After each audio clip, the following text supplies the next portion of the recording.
यहाँ पर हमने लिए हैं कुछ पके हुए यानी कि उबले चावल।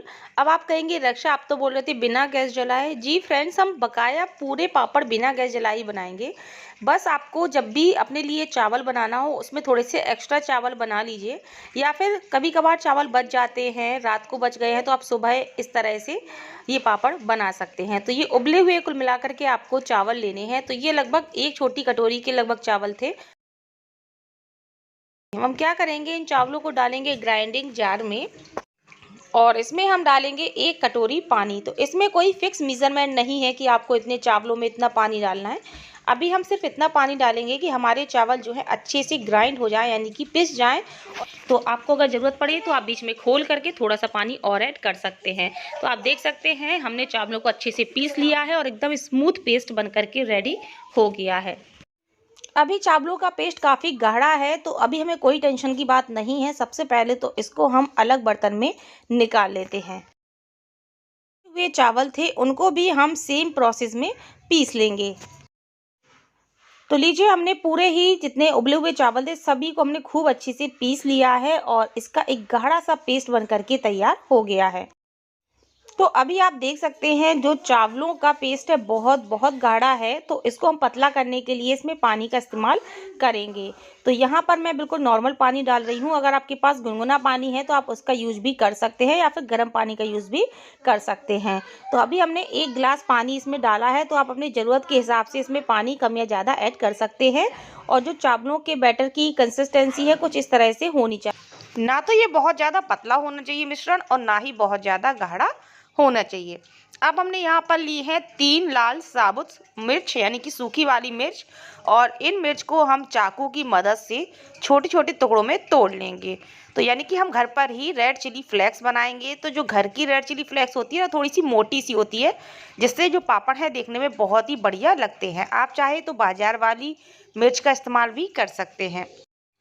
तो लीजिए, हमने रेड चिली फ्लेक्स बना ली है। अब हम लेंगे थोड़ी सा हरा धनिया। इसकी आपको डंठल नहीं लेनी है, केवल पत्तियां लेनी है। और धनिया को भी हम बारीक बारीक काट देते हैं। आप धनिया की जगह करी पत्ता भी ले सकते हैं या धनिया को स्किप भी कर सकते हैं। अब जो हमारा मिश्रण है इसमें हम डालेंगे स्वादानुसार नमक। पापड़ में हमेशा कम ही नमक डालें क्योंकि सूखने के बाद नमक बहुत ज़्यादा लगने लगता है। कुटी हुई लाल मिर्च डाल देंगे जो कि अभी हमने बनाई हुई थी, और साथ में ही हम जीरा डाल देते हैं और हरा धनिया भी ऐड कर देंगे। तो इनमें से सभी चीज़ें ऑप्शनल होती हैं। कुछ लोग सिर्फ नमक डाल करके पापड़ बनाते हैं, कुछ लोग ये एक्स्ट्रा की चीज़ें डालते हैं।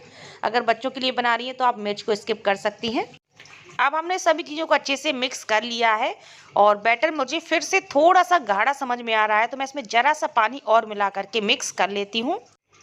तो लीजिए, फाइनली हमारा जो पापड़ के लिए मिश्रण है बिल्कुल बन करके तैयार है। सभी चीज़ें हमने मिक्स कर ली हैं। अब हम इनको फैलाएंगे। फैलाने के लिए यहाँ पर मैंने इस तरह से प्लास्टिक शीट ले ली है। आप कोई पॉलीथीन भी ले सकते हैं, कुछ भी ले लीजिए। इसमें हमने बिल्कुल भी तेल नहीं लगाया है, आप देख सकते हैं। कोई ज़रूरत नहीं है इनको तेल लगाने की, ये अपने आप ही बहुत आसानी से निकल आते हैं।